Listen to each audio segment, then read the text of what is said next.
O nosso colega, o professor Michel, ele é o mais recentemente contratado docente do Departamento de Genética e Biologia Evolutiva.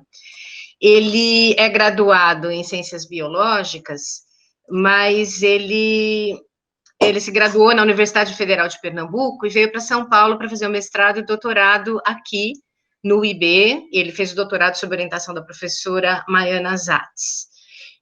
Ele é pesquisador do Centro de Pesquisa do Genoma Humano e Células-Tronco, daqui do Instituto de Biociências, e tem se dedicado basicamente ao estudo de genômica humana. Entre outras atividades científicas, a gente pode dizer que o Michel, juntamente com o Dr. Guilherme Yamamoto, são pais, digamos assim, de um banco de dados de variantes genéticas de brasileiros, uma coleção que começou com os dados sobre 600, mais ou menos 600 brasileiros da Grande São Paulo com com exoma sequenciado, e o recém-lançamento de um banco de dados de variantes genômicas de uma coleção de 1.200 genomas completos sequenciados daqui de pessoas do estado de São Paulo.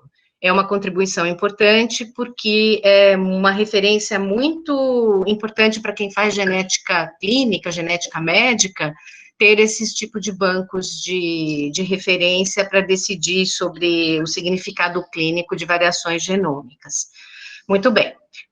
Os nossos outros ilustres convidados é a advogada Renata Rothbart, que trabalha com assessoria de clientes das indústrias de life science e saúde digital. Ela é vinculada ao Grupo Os Matos Filhos e também à Universidade de São Paulo. O professor Marco Antônio Sabino, também advogado, é doutor pela USP e conta também com pós-doutorado realizado na Universidade de Coimbra. Ele é head de mídia e internet da Manrich e Vasconcelos Advogados. Ele é professor de várias faculdades, como o IBMEC e também da FIA e da FIPECAF. Eu agradeço muito a presença dos três e tenho certeza que os assuntos que eles vão tratar vão permitir uma aula de muito boa qualidade, um debate bem interessante e atualizado.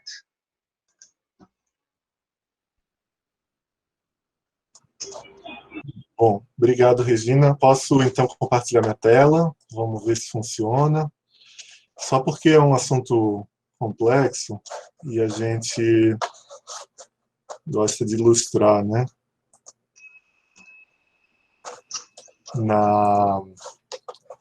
Na sala de aula eu sou bem latifundiário de quadro, gosto de ir para o quadro. Aqui, só agora o Google Meet disponibilizou um whiteboard aqui para a gente. Mas aí eu não tenho muita destreza no mouse para escrever, então vou usar o... Bom, em primeiro lugar, queria agradecer o convite dos responsáveis pela disciplina. Eu acho que é uma excelente iniciativa. A gente carece, eu acho, num momento tão crucial de evolução da tecnologia da informação, não há mais genética ou genômica, principalmente, sem esse fluxo de dados, e a gente já pode falar em Big Data por conta do tamanho desses dados. E eu sugeri esse tópico e fiquei muito feliz com o aceite da Renata, e o João trouxe o Sabino para a discussão, sobre a questão do genoma em si, se há um direcionamento do que a gente pode dizer de posse, fluxo, venda, etc., desse tipo de dado, e todas as suas implicações.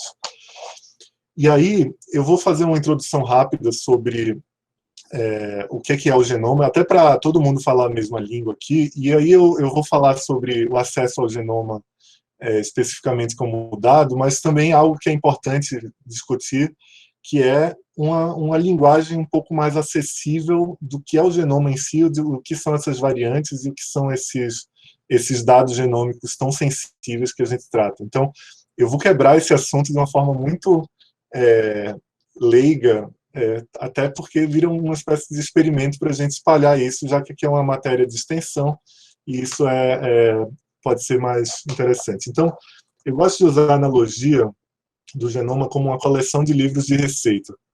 E cada livro tem várias receitas, cada receita seria um gene, cada livro seria um cromossomo, e você vai herdar ali as receitas. E essas receitas, elas são herdadas e elas podem ter pequenas variações uma em relação à outra. Então, a mesma receita do bolo de chocolate, você tem várias possibilidades. Você pode substituir o cacau por chocolate em pó, o número de colheres, quanto tempo descansa, quantos graus descansa. Então, a gente sabe que o bolo feito aqui em São Paulo, ou no Rio Grande do Sul, ou em Recife, vai ter tempos diferentes.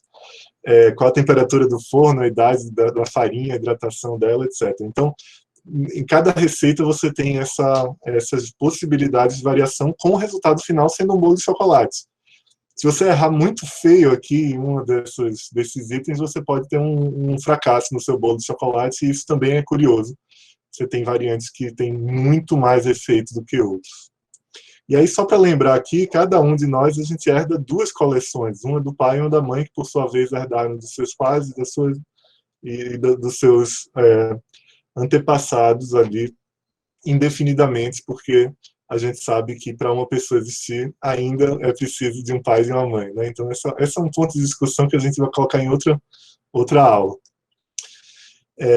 Então, só lembrando, esses livros, na verdade, eles são compostos de longas moléculas que, apesar de terem uma composição ali relativamente monótona, a sequência, né, dessas moléculas em monômeros, ela é muito importante. Então, a gente fala aqui especificamente da sequência do DNA genômico sendo portador, então, dessa qualificação para que os produtos sejam feitos na célula e indiretamente, mas sem nunca retirar essa relação do DNA com o fenótipo final, você observa as características humanas, algumas delas podem ser doenças, né? Então, um resumo muito rápido do fluxo da informação genética aqui, como a gente gosta de demonstrar.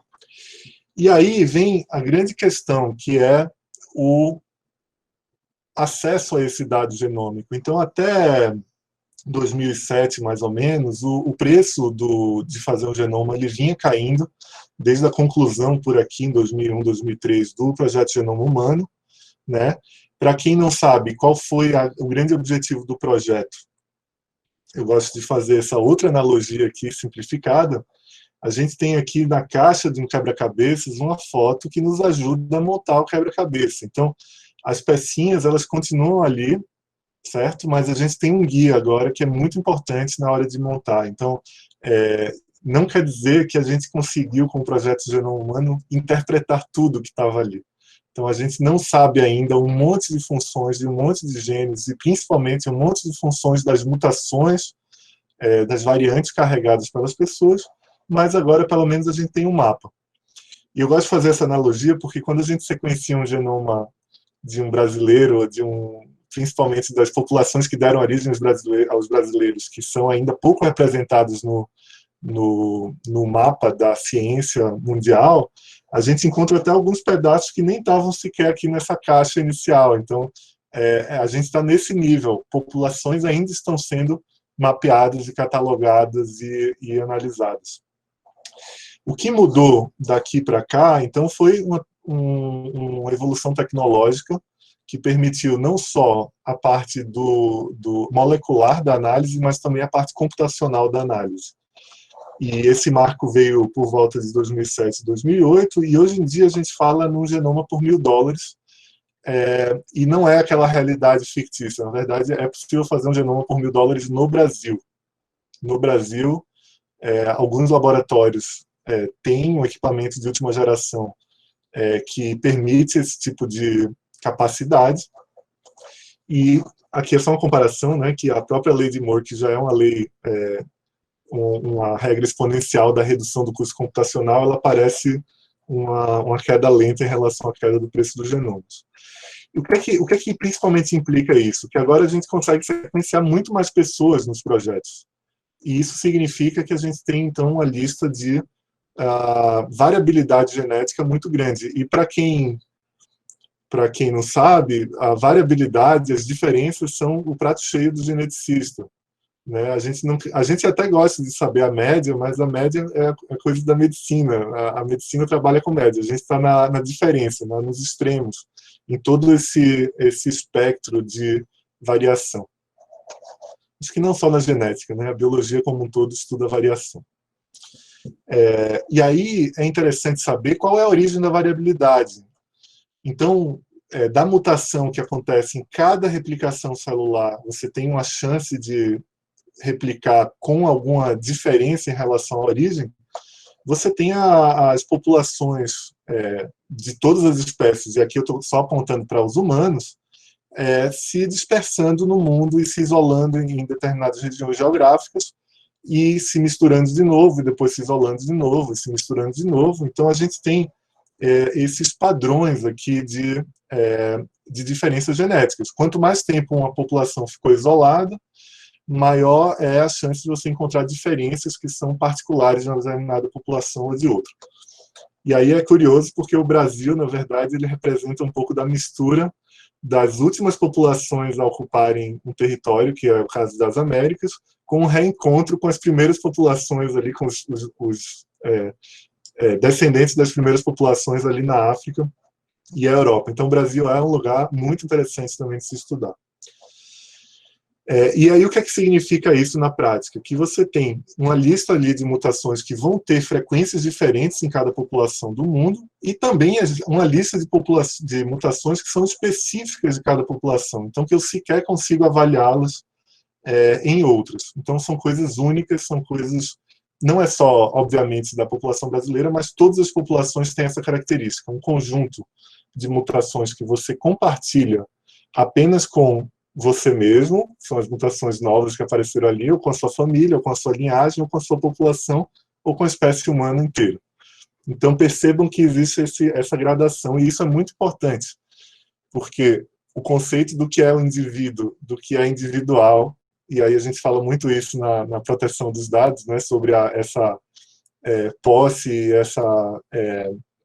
esse domínio daquele dado individual, ele perde um pouco o sentido quando você vê que você compartilha com seu irmão, com seu tio, com seu primo, com seu parente distante, e assim vai. Então você perde esse limite da identidade inicial individual em um certo critério.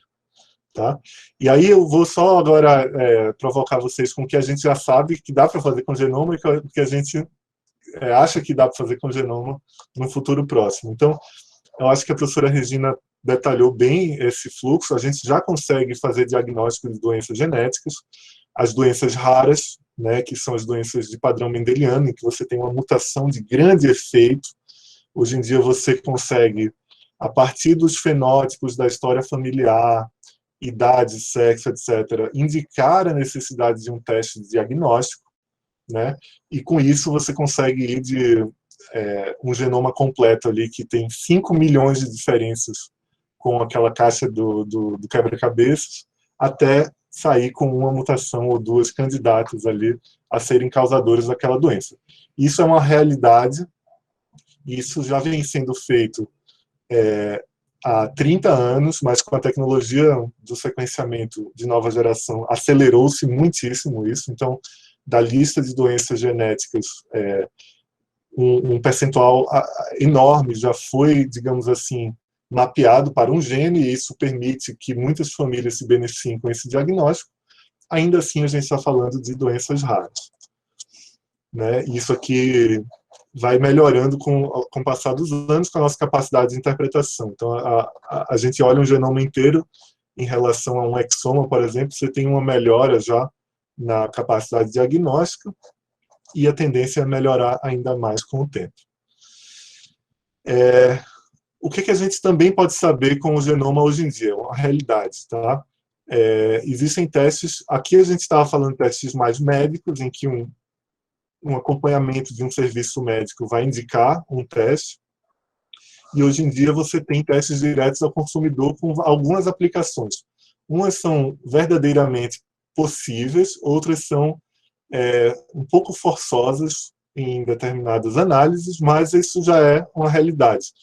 Você vai num site, compra diretamente, ou você vai numa farmácia nos Estados Unidos e compra diretamente do balcão, um teste, por exemplo, de ancestralidade. Aqui eu estou divulgando a minha ancestralidade, que é muito monótona, eu sou 100% de origem europeia, metade judeu, metade não judeu, mas a verdade é que você tem populações ancestrais já razoavelmente bem mapeadas e você consegue, por alguns tipos de análise, posicionar o indivíduo ali num certo espectro de probabilidades de ancestralidades diferentes.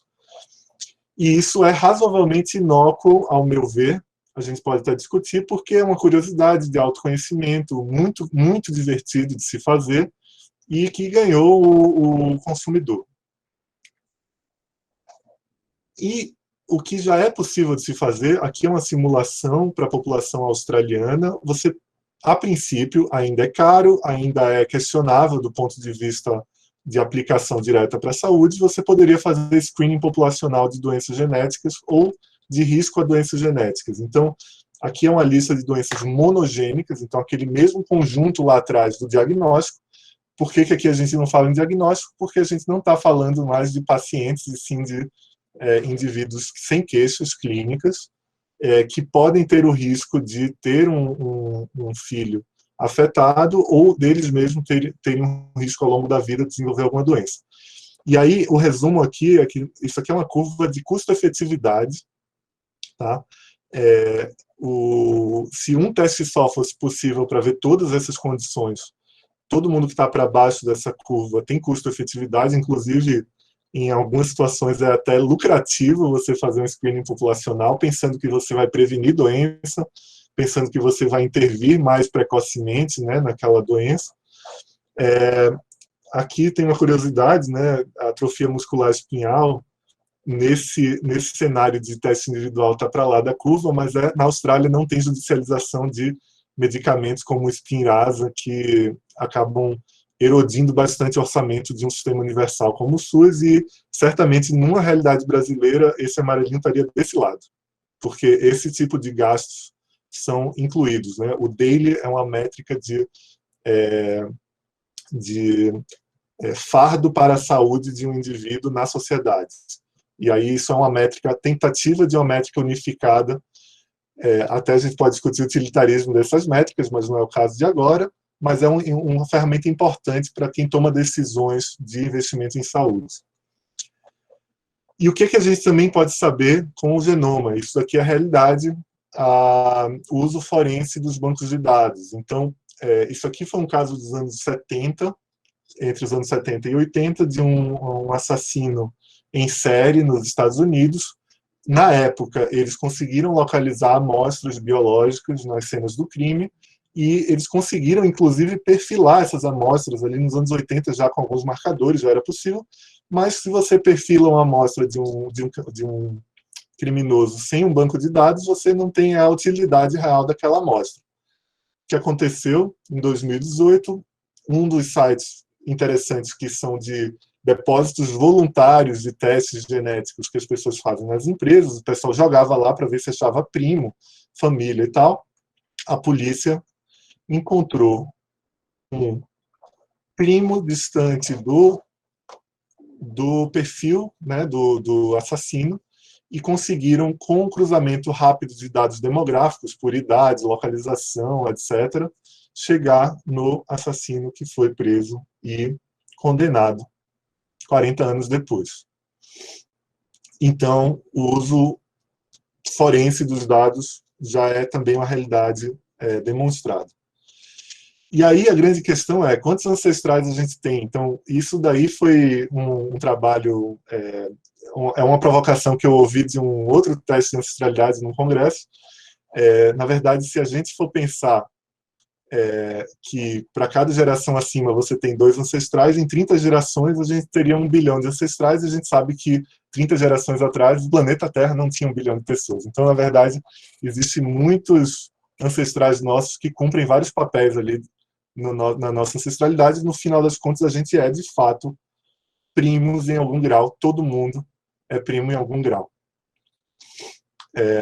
E isso implica dizer que o dado de todo mundo pode ser eventualmente cruzado com dados de todo mundo, e você consegue eventualmente localizar pessoas e para diversos fins.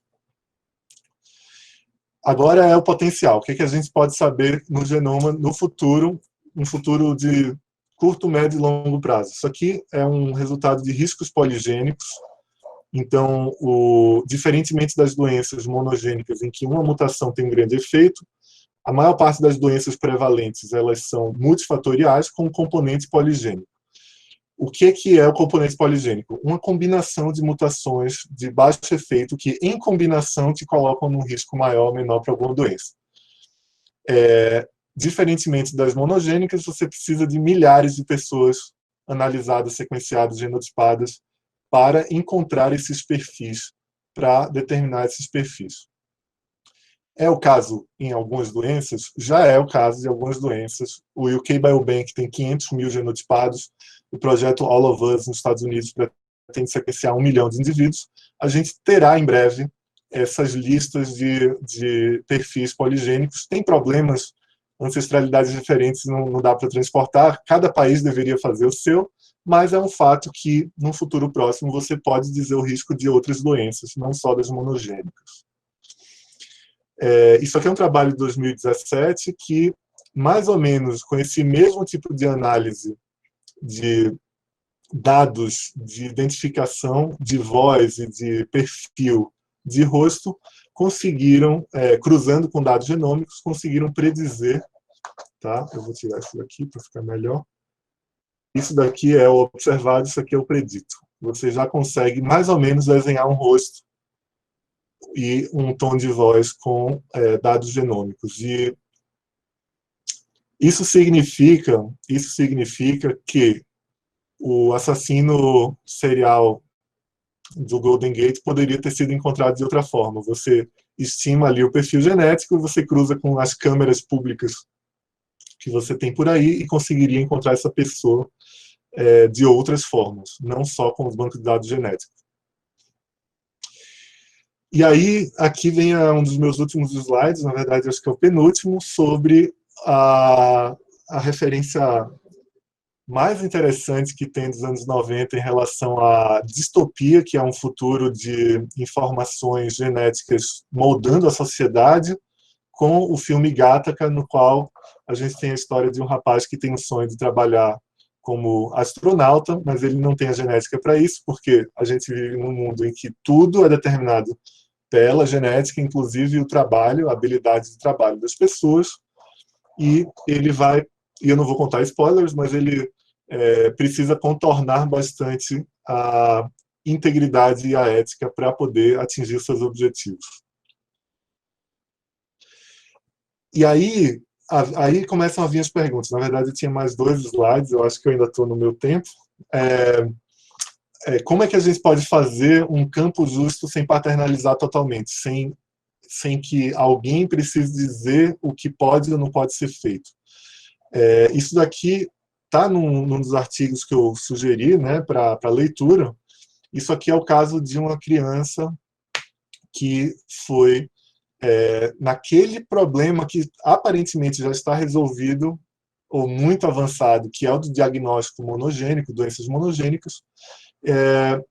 Ele teve um laudo com uma interpretação, e essa interpretação mudou com o tempo, porque a gente está tratando aqui de uma análise muito complexa, né, de causalidade. É diferente de você ter um tumor, tirar o tumor e depois a pessoa está curada, é muito diferente disso. A gente está falando de uma associação, e isso gerou um processo baseado ali na própria curadoria, digamos assim, dos dados e do depósito. Então, isso daqui eu estou falando de algo que é um fluxograma razoavelmente resolvido. Existem diretrizes e guidelines muito bem estabelecidos sobre diagnóstico. O que dirá aquilo que não é tão claro? Por exemplo, a altura é algo poligênico e os testes já estão vendendo, e esse daqui é um resultado de um teste da Nebula. Eu acho que é da Nebula, posso verificar depois, eu consegui esse relatório, e aí eles dão uma mutaçãozinha, a altura é poligênico, então uma mutação não faz verão, mas eles vendem isso. E aí a pessoa compra, e ela acha que tem bom, associado à altura média é fácil dizer, né? Mas o curioso é que eu fui atrás dessa referência e a altura média, na verdade, a mutação contribui com menos de 1 centímetro da altura. E isso está sendo vendido diretamente. As pessoas sabem que está se tratando disso. As pessoas sabem, por exemplo, que quando sai um resultado de sensibilidade à dor, você tem estudos que têm efeitos opostos, e isso está sendo vendido como um resultado de sensibilidade à dor. Essas empresas, muitas delas têm um outro tipo de business atrás, então elas vendem os testes direto ao consumidor, e atrás elas podem revender os dados, e já está em curso todo um mercado sobre venda de dados genéticos. Aqui é um deles, então você que já fez um teste genético, você poderia eventualmente revendê-lo, um dado desidentificado. E, para finalizar, minha provocação aos nossos convidados da área jurídica, sobre os 3 tipos de relação que eu consigo identificar, então, nos dados genéticos: a relação clássica do paciente ou do consulente com a equipe médica, que vai ajudar a prover algum tipo de informação útil naquele momento, seja diagnóstico, seja de risco. A relação do sujeito de pesquisa com os pesquisadores, então aqui você tem uma outra expectativa. Os sujeitos de pesquisa estão, de certa forma, doando o seu dado para um valor difuso coletivo ali da ciência, né? E a relação entre o cliente e o prestador de serviço, que é essa relação mais recente desses testes direto ao consumidor. Expectativas, responsabilidades, direitos e deveres são razoavelmente diferentes entre essas duplas, né? Entre essas relações. Eu sei que vocês falaram sobre termo de consentimento esclarecido, e aí tem uma pergunta, o próprio Ronaldo, que está aqui, é um potencial aluno de mestrado, né, Ronaldo, que a gente vai explorar essa informação. Se é um contrato, se o esclarecimento é uma premissa, e aí é por isso que eu quebrei a informação genética lá no início em algo leigo, porque a gente vive num país com muita heterogeneidade de informação, muita heterogeneidade educacional, e aí fica esse esclarecimento como uma premissa. Você vai coletar os dados de uma pessoa analfabeta, de uma pessoa que não teve educação. Como é que a gente, de fato, tem certeza que esclareceu? E se deve ser por adesão, se a pessoa tem direito ali a mudar os termos do contrato. E o bônus e o ônus de desidentificar. Quando você desidentifica e encontra uma mutação que pode beneficiar a saúde daquela pessoa, você fica com aquele problema na mão. Deveria ter o contato de volta para passar essa informação de volta. Então, é aquela ideia do valor coletivo, da segurança, da mitigação de potenciais prejuízos, versus o benefício que a pessoa teria de ter aquele dado de volta para si e para seus familiares. Bom, com isso eu falei demais já, eu acabo aqui a minha provocação e podemos começar a trazer o input não biológico da nossa discussão de hoje.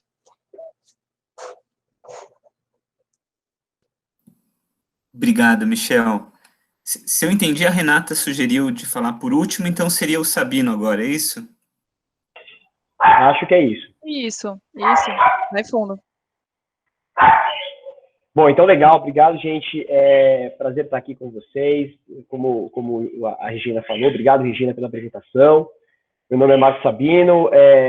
Enfim, eu tenho todo um background jurídico e também eu sou um entusiasta de administração de empresas e de negócios, então também sou bastante curioso nos campos da filosofia e da ética, mas aí tá o João, que vai me corrigir se eu falar qualquer asneira, e eu acho que agradecer o Michel aí pela apresentação, saudar a Renata, dizer que, enfim, não trago a apresentação, eu quero tentar contribuir com o debate de todos nessa galera altamente qualificada, para que a gente possa fazer algumas reflexões relacionadas aí aos dados genômicos. A gente tem, e acho que talvez, né, Renato, não quero esvaziar a sua apresentação, eu acho que vale a pena fazer um retrospecto aí da questão dos dados pessoais, mas eu vou ser bem sucinto, enfim, e acho que nesse sentido, não sei se eu vou quebrar a regra aí da mesa, Mas, de repente, vale a pena vocês guardarem eventualmente as perguntas, questionamentos, etc. Podem colocar até no chat, eu respondo com a maior brevidade possível, no momento apropriado. Mas, enfim, eu estou aqui para isso. É tudo muito interessante no mundo que a gente vive hoje. Nós tivemos, evidentemente, um avanço com a Revolução Industrial, do modo como as coisas eram feitas, a sociedade foi conformada, e nós estamos aí mais ou menos no domínio do que os teóricos chamam de Revolução Industrial 5.0, e essa Revolução Industrial 5.0, ela é efetivamente uma revolução baseada em dados. Eu fui executivo da Rede Globo de televisão, e quando a gente fala de publicidade de dados, por exemplo, a gente hoje vive num mundo que é completamente diferente do mundo de 10 anos. Né? A gente tinha como principal veículo de publicidade um mecanismo de radiodifusão, em que você tinha um canhão para afetar seu alvo, e agora você sabe exatamente qual é seu alvo. Né? Mais ou menos o que os publicitários fazem são os que os geneticistas fazem, exatamente o que os geneticistas fazem, né, Michel? Quando eles perfilham esses dados para poder colocar todo mundo nos seus clusters, que são nas suas caixinhas. Vocês, por favor, me desculpem, o meu cachorrinho, ele é muito bravo, cara. Então ele vai ficar latindo às vezes. Ele tem comentários também, pelo jeito. Ele tem comentários pelo jeito também, Esse negócio de perfilhamento, ele não curte muito. E daqui a pouco vai aparecer uma criança ou outra aqui, mas enfim, vocês vão me perdoar. Então,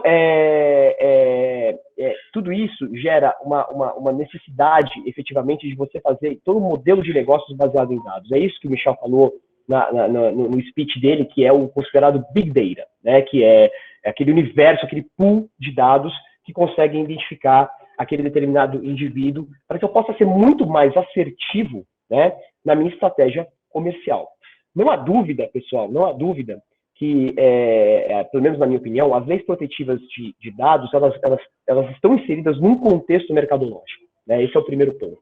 E também, obviamente, os dados genéticos, que podem ter caído de gaiato ali, é sobre isso que eu vou falar, eles estão incluídos nessas leis, mas essa lei, e todas essas proteções de dados, elas não são para pegar vocês. Né? Elas são, efetivamente, para pegar o mercado. Né? A partir do momento em que o genoma também virar mercado, então, evidentemente, essa lei, e todas as leis, as regulações, elas vão entrar com uma violência bastante considerável na questão do genoma. Até porque, tanto a GDPR, que é a lei europeia, que entrou em vigor em 2018, em maio de 2018, quanto a Lei Geral de Proteção de Dados, que é a Lei Brasileira de Proteção de Dados, as duas, elas consideram o uso de dados genéticos para fins acadêmicos, né? Com relação especificamente à obtenção do consentimento daquela pessoa. Evidentemente, se eu tenho um banco de dados genéticos, eu me submeto a todas as obrigatoriedades e os ônus que essas leis elas estabelecem. Mas eu vou dizer para vocês, não tem nada de errado ali. Na minha concepção, o que acontecia era uma falta absoluta de consequencialismo na questão dos dados. Já muito comum a expressão farra dos dados, para dizer como que os dados eram tratados, para vocês terem uma ideia. Existem inúmeras organizações que têm bancos de dados que eles não conseguem acessar, eles não sabem de onde veio, eles não têm ideia de se tem consentimento daquelas pessoas ou não. Né? E as leis, elas vêm para estabelecer o seguinte: olha, a gente está vivendo numa economia de dados e você, que é o controlador de dados, ou você, que é um sujeito que opera dados, de qualquer maneira, você coleta esses dados e aí você faz todas essas operações de clusterização, perfilhamento, classificação desses dados. Você tem que tomar cuidado. Por quê? Porque, primeira coisa, né, esses dados não são seus, esses dados eles pertencem ao titular, que é justamente a pessoa que é identificável por esses dados, e esses dados eles têm que estar sob sua confiança por uma finalidade específica e, afinal, você tem que ter certeza que não vai acontecer nenhum incidente com eles. Então, são essas as três questões básicas das leis protetivas de dados. Depois dessa brevíssima introdução, e certamente a Renata vai descer mais a fundo na regulação, o que eu queria comentar com vocês é o que está sendo discutido na Europa, e algumas provocações que eu tenho para fazer para vocês. Vocês certamente vão ser as pessoas ideais para poder e abrilhantar por questões de irritações que eu tenho. Eu falei que a criança vinha? O que foi, Dudu? A mamãe... Peraí que a mamãe já vem. Peraí, Dudu. Então,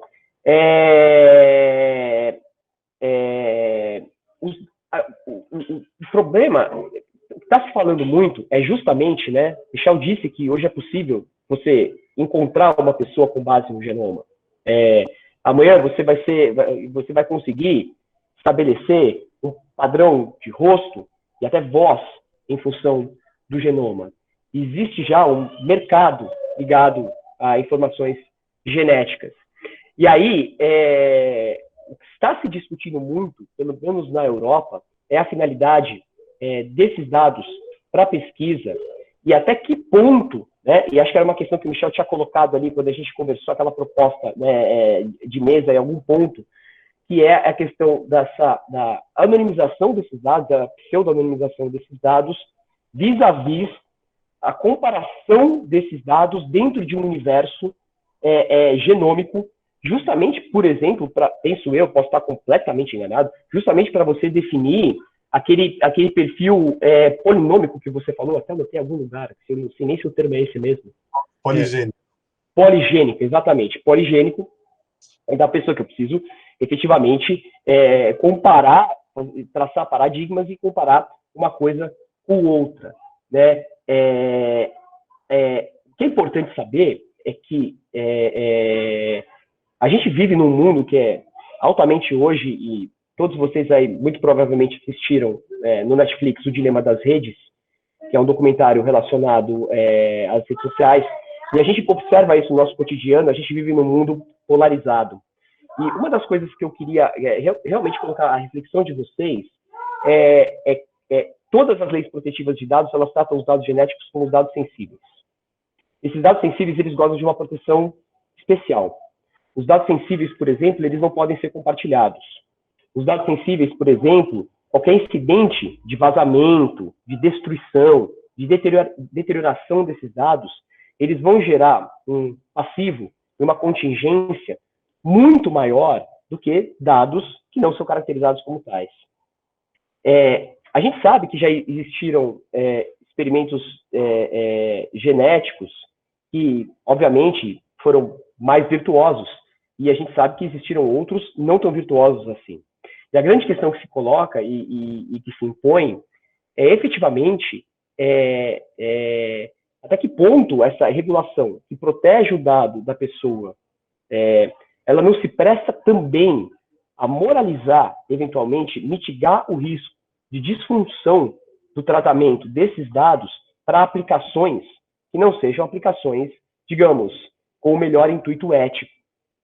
Porque, afinal de contas, e acho que são questões que foram colocadas aí pelo professor Michel, até que ponto o consumidor sabe que ele está comprando um negócio que, no fim da linha, vai implicar numa altura insignificante, uma mudança insignificante de altura. Né? Está sendo informado sobre isso. Quer dizer, até que ponto também, que é um dilema fundamental, a saúde é mercanciável, né? Até que ponto a genética é mercanciável? Quer dizer, obviamente, se isso vira produto, as leis elas vão ter maior incidência.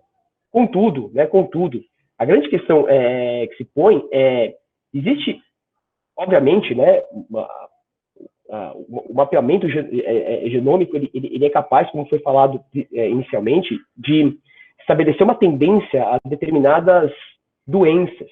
E eu sabendo disso, sendo, por exemplo, governo, Estado, no mundo que a gente vê, como é o mundo que a gente está vivendo hoje, né, muito complicado em termos de divergência, muito complicado em termos de ideias, quando eu consigo mapear uma tendência em uma determinada população, e se essa população for, de repente, localizada, uma tendência a uma determinada doença, ou uma tendência ao rastreamento de parentes, ou efetivamente uma tendência até a classificação étnica, eu não posso propiciar ações que sejam ações ilegais, que violem direitos humanos, e que efetivamente acabem por exterminar ou disseminar uma determinada população. Então, quando você fala em proteção dos dados dessas pessoas por mecanismos, por exemplo, de anonimização, você está olhando para esse horizonte, né? Para esse horizonte. Então, é muito curioso uma percepção que eu tenho que tanto as General Data Rules, Data Protection Rules, as GDPR, quanto a LGPD, elas colocam no mesmo dispositivo, no mesmo enunciado legal, os dados genéticos e, por exemplo, dados que exprimam a ideologia de uma pessoa, ou dados que exprimam uma determinada preferência filosófica, ou até dados de filiação sindical. Isso me abre a porta para pensar e querer debater com vocês um outro tema. Será efetivamente que quando o legislador ele classifica o dado genético como um dado sensível, tanto quanto estes, filosóficos, ideológicos, relacionados à própria etnia, ele não está preocupado precisamente com a toxicidade da divulgação desses dados? Porque quando você olha a proteção do dado filosófico, a proteção do dado ideológico, você consegue ver que a preocupação do regulador é com você não ser cancelado no seu perfil da rede social por aquilo que você está defendendo, uma ideia que você está exprimindo. No mesmo momento que eu estabeleço que o dado genético gosta de igual proteção, eu também não estarei preocupado com o que de mal pode ser feito com esse dado genético. Se você tiver essa ideia e aliar isso à desnecessidade de consentimento, quando você usa, por exemplo, dados genéticos para pesquisas e para finalidades de pesquisa, finalidades acadêmicas, né? Efetivamente, tudo de acordo com os protocolos de pesquisa, com a comissão de ética em pesquisa, a própria CONEP, que vocês estavam mencionando quando eu entrei aí na sala.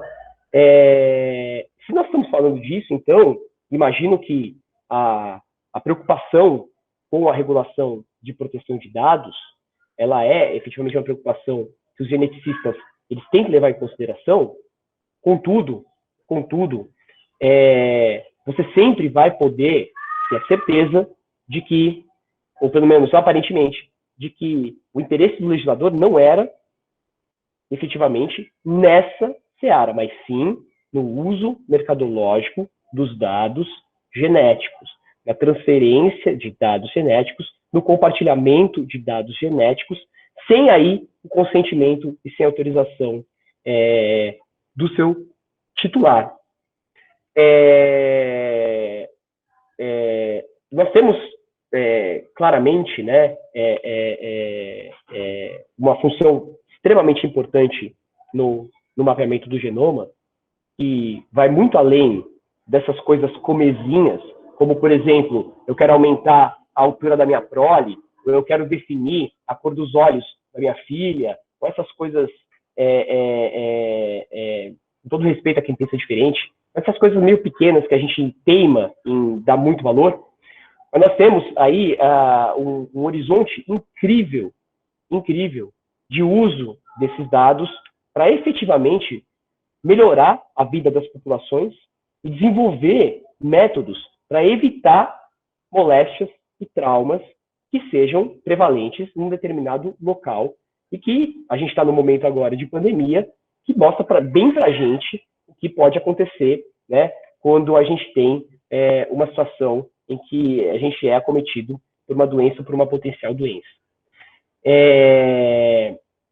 Basicamente, então, aí para responder as perguntas do Michel, que foram colocadas ali no final da apresentação, eu não quero cansá-los, né, eu já vou terminar minha fala.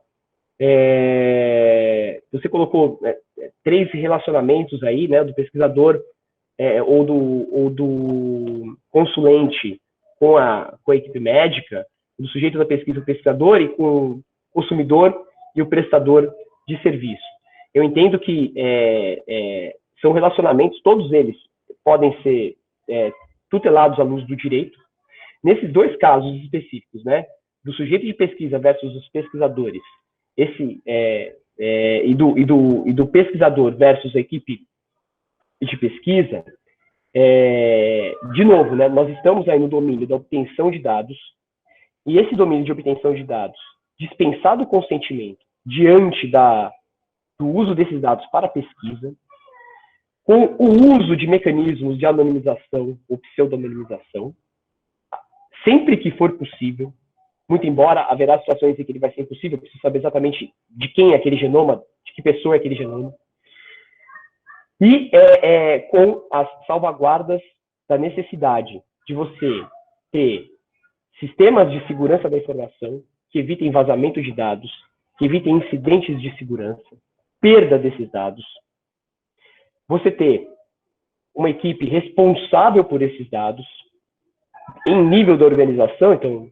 precisa ter gente que lida com esses dados, você ter também garantido o acesso à informação do titular do dado a respeito do dado que está em seu poder. O titular do dado, ele sempre vai poder perguntar para você, doutor, o que você está fazendo com o meu dado genético? O que você tem aí em mãos? Qual é a finalidade? E aí ele poderá sempre se opor ao que você está fazendo com o dado dele. Se o termo, bom, na relação consumidor e prestador de serviço, essa é uma relação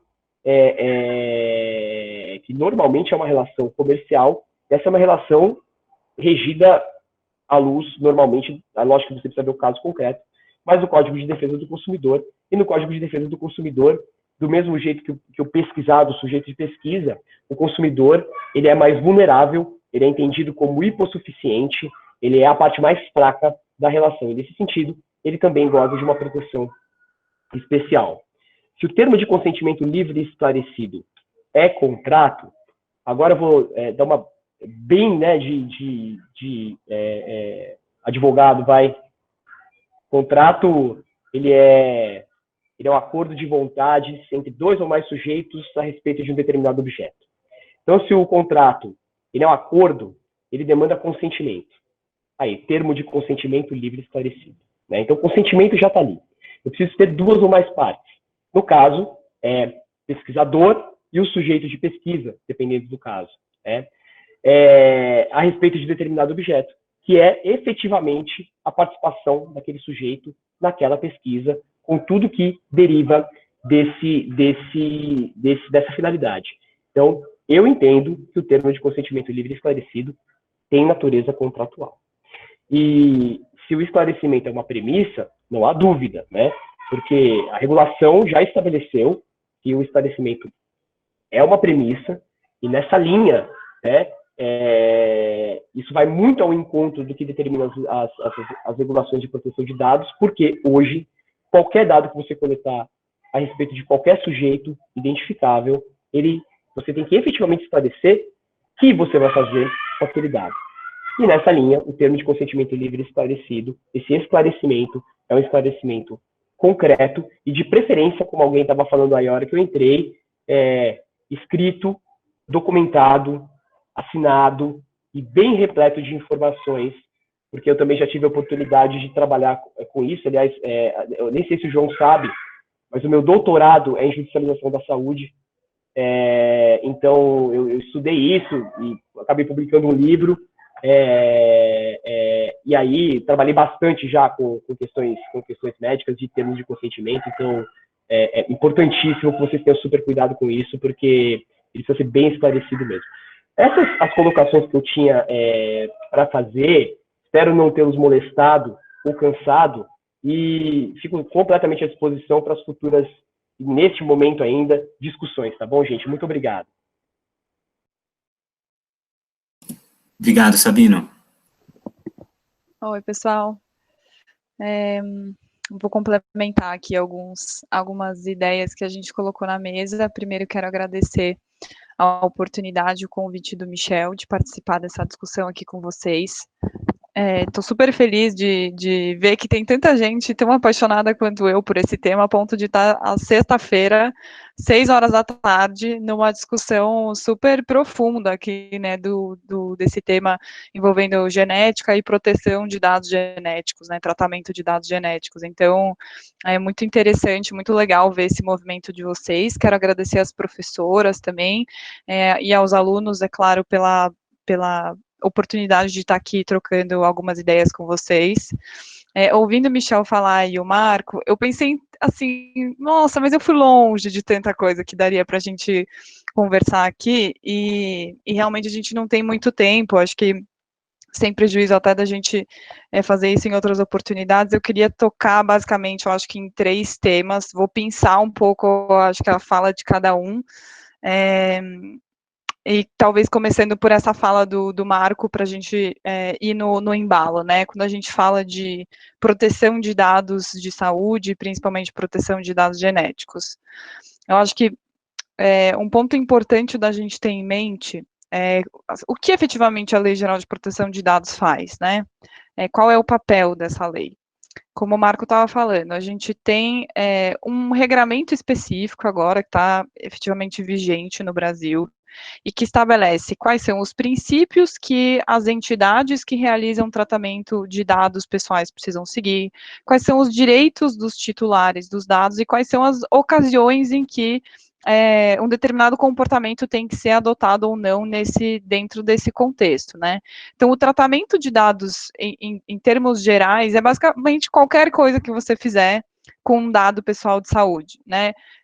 Um dado pessoal em geral, seja ele de saúde ou que vincule uma pessoa, né, que vincule um indivíduo àquela informação, né? Então, o armazenamento, a transferência, compartilhamento, a utilização de técnicas até para anonimização, de alguma forma você vai ter que interagir com aquele dado.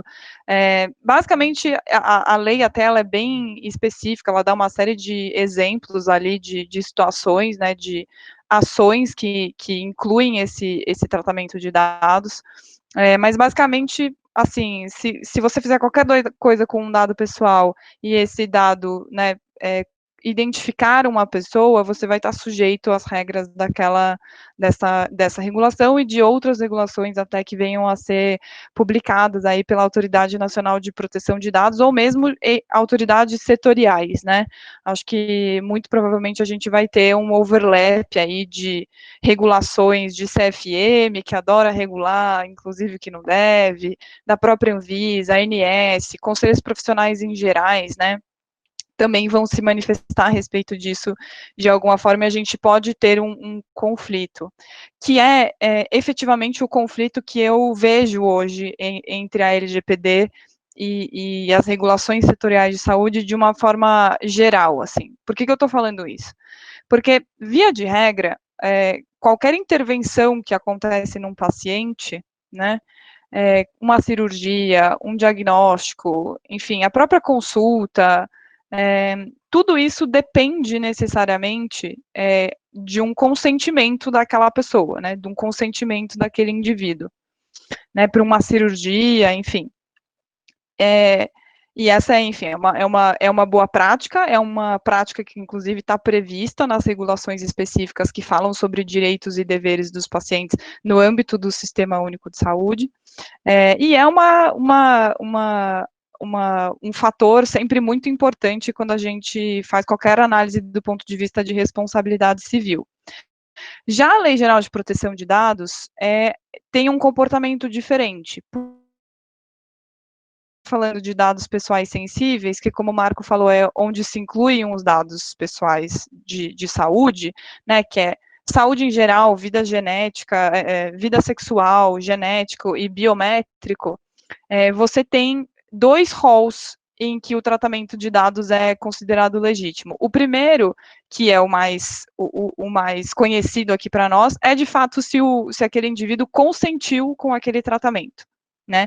E o segundo é numa série de situações que a lei prevê ali, em que você não necessariamente precisa do consentimento daquele indivíduo para fazer o tratamento, o que não significa que você não tenha que cumprir a Lei Geral de Proteção de Dados, que você não tenha que prezar, né, que você não tenha que implementar o princípio da transparência, não tenha que garantir os direitos desse indivíduo. Mas o fato é que, para cumprimento de uma obrigação legal ou de uma obrigação regulatória, para o que a lei geral chama de tutela da saúde, que é o procedimento que for realizado por um profissional de saúde, por um serviço de saúde ou por uma autoridade sanitária, para a execução de uma política pública, para prevenção à fraude, enfim, para situações em que você tem um estudo realizado por órgãos de pesquisa, você não necessariamente precisaria desse consentimento para fazer tudo o que você está fazendo.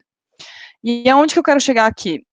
Acho que o ponto que mais me instiga nessa discussão toda é o fato de que a gente tem termos, né, as regras do jogo estão relativamente colocadas, você tem ali definições de quando que você precisa efetivamente do consentimento e quando você, pela própria atividade que está prestando, não precisaria desse consentimento. E, gente, eu perdi a minha linha de raciocínio agora? Caramba. Caramba, o que eu estava falando? Você estava falando de dois usos, o do consentimento. E de situações em que você não precisa do consentimento. Exato. E você estava falando que isso não inibe a aplicação para todas as outras finalidades da lei, da transparência. Exato. Mas eu ia fazer um gancho, mas agora eu realmente esqueci, não sei com o que eu me distraí aqui, mas, enfim, eu acho que, lembrei, peguei. O que me preocupa aqui é o fato de que esses termos estão abertos, né? Então, a gente ainda depende muito de uma interpretação da própria NPD, de regulações complementares, e da própria interpretação judicial, né, a respeito desse tema.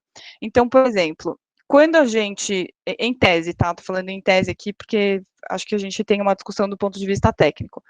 A Lei Geral de Proteção de Dados fala que quando esse dado for anonimizado, e o que significa anonimizado? Quando você tiver adotado esforços razoáveis para fazer com que aquele dado, né, aquela informação não seja associada, não possa ser associada a um indivíduo, a Lei Geral de Proteção de Dados não se aplica.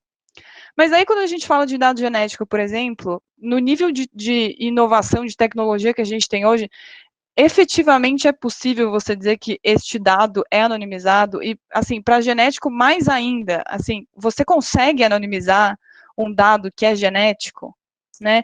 Como é que a Lei Geral de Proteção de Dados vai tratar especificamente esse tema, sendo que aquele dado, mesmo que você esteja falando numa situação em que o paciente deu consentimento, ele deu consentimento, mas a árvore genealógica dele não deu esse consentimento, talvez. Quais são os limites, né, desse tratamento? Aí, entrando um pouco no ponto que o Michel estava falando, se eu quiser monetizar esses dados, eu não vou estar monetizando só os meus dados, né, eu vou estar monetizando os meus e de quem eu estiver compartilhando ainda que uma parte desse meu material genético. Então, vai ser muito interessante, eu não tenho essas respostas, acho que vai ser muito interessante esse período que a gente vai enfrentar, né, daqui em diante, no sentido de entender qual vai ser a interpretação judicial de determinados assuntos, por exemplo, a própria questão do compartilhamento, né? A lei geral fala que você, em tese, você não pode compartilhar, a não ser quando você estiver fazendo assistência farmacêutica, quando isso for no âmbito da prestação de um serviço de saúde ou de assistência à saúde, e daí todos esses termos ficam muito abertos, e talvez isso para mim tenha ficado muito claro porque eu acompanhei a lei geral desde da primeira versão, aí a versão que foi aprovada, depois o tanto de MP que teve, e assim, o que era uma restrição acabou virando um negócio assim, tá restrito, tá? Mas na verdade cabe qualquer coisa aqui nessa exceção. Então vai ser interessante de ver qual vai ser a interpretação das autoridades, sejam elas judiciais ou do executivo, a respeito desses temas. O segundo ponto que eu queria colocar é um que o Michel estava falando sobre o potencial de prevenção, né, que essas análises genéticas podem ter no âmbito de uma política pública mesmo, né, do quanta coisa a gente vai descobrir e o quão melhor a gente vai conseguir direcionar os nossos recursos públicos para iniciativas que sirvam, né, à população e que possibilitem a melhoria da forma com que a gente, tanto da qualidade do serviço, quanto da saúde per se, né, dos nossos indivíduos. E daí, isso é indiscutível, acho que o potencial que esse tipo de situação, né, que esse tipo de pesquisa e de política tem é indiscutível, mas me lembra um pouco uma discussão quando a gente fala de vacinação. E eu estou falando porque o meu mestrado foi sobre vacinação, que eu fiz na Faculdade de Saúde Pública, e eu fui bastante surrada, assim, ao longo desse período, porque eu não fiz nenhum contraponto no sentido de que eu sou a favor do movimento anti-vacina, mas eu tentei ponderar do ponto de vista da bioética se a gente estava fazendo o Programa Nacional de Imunização de uma forma que prezasse pelos princípios que a gente preza nesse âmbito, né? Então, numa primeira ótica, quando você olha a política de vacinação, ela é uma violação ao princípio da vacinação obrigatória, especificamente, que é o caso da nossa legislação no Brasil, que estabelece isso numa lei de 75 e num decreto de 76, ela é uma violação clara ao princípio da autonomia, porque você está injetando ali no paciente uma substância que tem um potencial enorme de cura, mas também tem um risco de você ter um efeito adverso. Você está fazendo isso não necessariamente com o consentimento, né? O consentimento, nesse caso aqui, não importa muito, porque no fim é obrigatório. Você está fazendo isso, na maioria das vezes, num menor de idade, que não decide nem sobre si, né, depende da questão dos pais, do julgamento dos pais, mas que, por outro lado, a gente tem um senso de que é importante, né, de que, efetivamente, tem evidências científicas que corroboram para o fato de que é a política pública mais eficaz para a prevenção de doenças infecto-contagiosas, e sobre isso não tem absolutamente nenhuma discussão. Mas o fato é que, se você olha só por essa ótica, você tem um problema ali, né? E daí tem uma autora que eu gosto bastante, que fez, ela tem um artigo, tem mais de um artigo até, sobre como se fosse uma teoria de bioética moldada para a política pública, né? E ela fala muito sobre você analisar cada caso, né, sempre o caso a caso, e fazer um pouco de uma reflexão sobre se aquela política daquela forma impositiva apresenta os mesmos resultados de uma política que não é impositiva, né, que preserva a autonomia, que preserva a liberdade, que preserva direitos individuais. Se você tem evidências científicas suficientes para corroborar, para sustentar que aquele pedacinho da liberdade individual que você está pegando daquela pessoa, de fato, se paga, né, ela de fato é importante, é necessária, é indispensável para o objetivo final que você está buscando ali com aquela política pública. Como é que você equilibra os riscos, né, e eventuais prejuízos que você vem a ter, e daí, no caso da vacinação, você tem uma questão de que cada corpo é um corpo, então não tem muito como você equilibrar esses riscos, porque você não consegue nem calcular eles, de fato, né, o material biológico vai se comportar de uma forma diferente em cada corpo humano, né, e como que você mitiga, como é que você atende o princípio da justiça, no sentido de garantir que tudo que você fez para que aquela política fosse bem sucedida, ou para que aquele pedacinho de liberdade que você tomou se justifique, né, seja legítimo, e em caso de danos, você consiga reparar esse dano, né, e daí um dos pontos que eu, inclusive, falei, é do programa de compensação por efeitos adversos de vacina, que existe em vários países, no Brasil não existe, mas considerando que é uma política compulsória, faz sentido você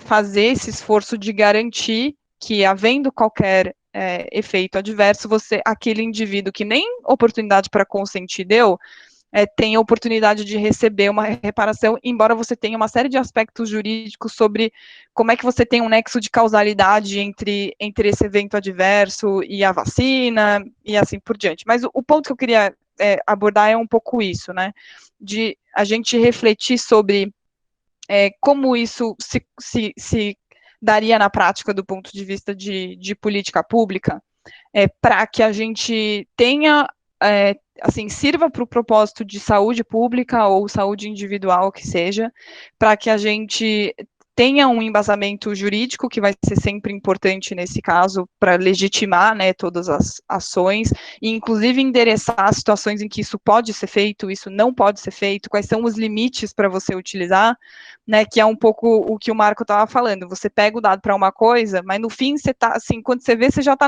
na terceira, assim, na terceira finalidade, né, e você vai puxando, estressando aquelas bases, quando, na verdade, assim, você não está mais usando esse dado para efetivamente tratar a pessoa, para dar um diagnóstico ou para dar uma conduta preventiva. Você está, assim, você já está lá na frente, já está vendendo para uma empresa estrangeira que quer usar a tua base de dados e a gente está só assistindo, né? Às vezes não está nem sabendo.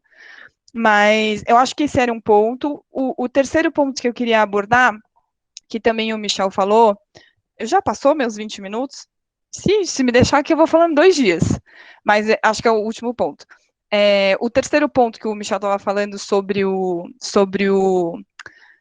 testes genéticos direcionados para consumo, essa é uma discussão muito boa, mas que no Brasil a gente está muito atrasado, porque a gente tem uma regulação específica da Anvisa que fala sobre produtos in vitro, né, que fala sobre regras para você registrar um produto in vitro no Brasil, e que tem uma previsão específica no sentido de que os produtos que forem destinados ao teste genético para determinar a presença ou até prever a susceptibilidade de uma doença específica ou de uma condição fisiológica, não são passíveis de enquadramento como autoteste. Então, eu não posso efetivamente vender isso como sendo um autoteste no Brasil, embora a Anvisa possa, através de uma regulação específica, né, de uma previsão específica, permitir isso, se for o caso, né? Mas esse é um entrave. Algumas empresas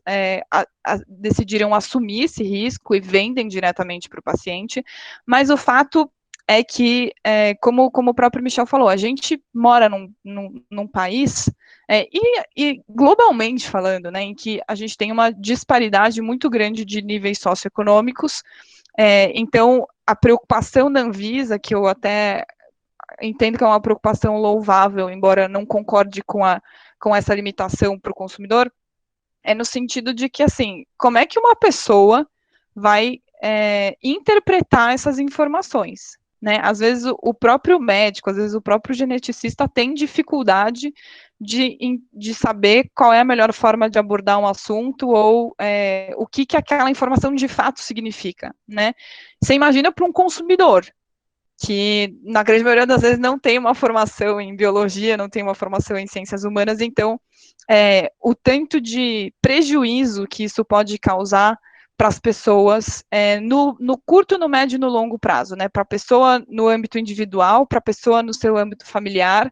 Então, acho que é muito importante a gente pensar, se for o caso, em mecanismos para mitigar essas situações, né? Para que, de fato, esse produto seja utilizado para uma finalidade positiva e não uma finalidade que vai causar um prejuízo para a saúde individual ou para aquela coletividade. Acho que esses eram os pontos que eu queria abordar. Eu perdi meu... Gente do céu, minha cabeça está muito ruim hoje, vocês me desculpam, mas eu ia fazer mais um comentário, mas enfim, pula esse. E o último só que eu ia comentar, que eu concordo totalmente com o que o Marco falou, de que o termo de consentimento, ele efetivamente é um contrato, ele é regido por uma lei específica, né, ele é regido pela 466 e por outras regulações, principalmente de CNS, que tenham a depender ali da situação específica. E era isso, assim, eu tô super à disposição para perguntas pontuais, ou se quiserem que a gente amplie um pouco o escopo de algum assunto específico, estou aqui para a gente conversar. Obrigada, pessoal. Obrigada aos falantes. João, você consegue organizar as perguntas? Você é tão melhor nisso do que eu. Acho que sim. Então, só para dizer para os três, obrigado a todos. Geralmente a gente tem tido um palestrante, então a gente faz um ping-pong, traz uma questão, o palestrante responde, uma questão, o palestrante responde. Mas como vocês estão três e dá vontade da gente fazer um curso inteiro sobre o tema, talvez eu possa ler o que apareceu aqui, passa a bola, Sim, a gente faz uma rodada, né? Então, a professora Cida perguntou, acho que era algo que aparecia no artigo da Stoiclé, passado pelo Michel, se é possível patentear um genoma ou não, né? Uma questão pontual. A Janete perguntou se o termo de consentimento pode ser mais genérico, né? Quer dizer, onde colocar o calibramento para eventualmente usar para uma outra pesquisa e não um termo de consentimento específico, né? O Ronaldo trouxe a questão que ele fez ao professor Goldin, quer dizer, foi alguém que falou, foi o professor que nos falou sobre consentimento informado, né? Sem pensar na unidade familiar, o consentimento individual pode ser negativo na coletividade? Pensando na genética, vocês acham que os planos de saúde poderão exigir testes genéticos aos associados? Posso vender o resultado do meu teste genético? E, além disso, pediram o nome da autora, Renata, que você comentou, né? Acho que essa é uma primeira rodada. Eu joguei aqui, é a Nancy Cass. Legal. Eu vou achar aqui o artigo, eu já mando para vocês, que ele é realmente super bom, assim, ela é super sistemática. Legal. Então, acho que se vocês quiserem... Eu vou fazer um comentário rápido, talvez, sobre o patenteamento do genoma, que a professora Cida falou. Lá nos primórdios do projeto Genoma Humano, o Craig Venter, que foi um dos pioneiros na iniciativa privada do sequenciamento, para quem não lembra, né, teve uma certa corrida e depois houve uma convergência lá no final. Ele inicialmente tentou patentear genes, e isso foi nos Estados Unidos, não havia legislação sobre o tema, isso foi barrado, e, na verdade, o que você tem hoje em dia é a possibilidade de patentear alguns processos baseados no que você conhece dos genes. Então, eu vou dar um exemplo recente que eu acho muito interessante, que para problemas de colesterol, por exemplo, você tem pessoas que têm mais LDL circulante, pessoas que têm menos. Quem tem mais tem um risco de doença cardíaca, quem tem menos tem um risco menor de doença cardíaca.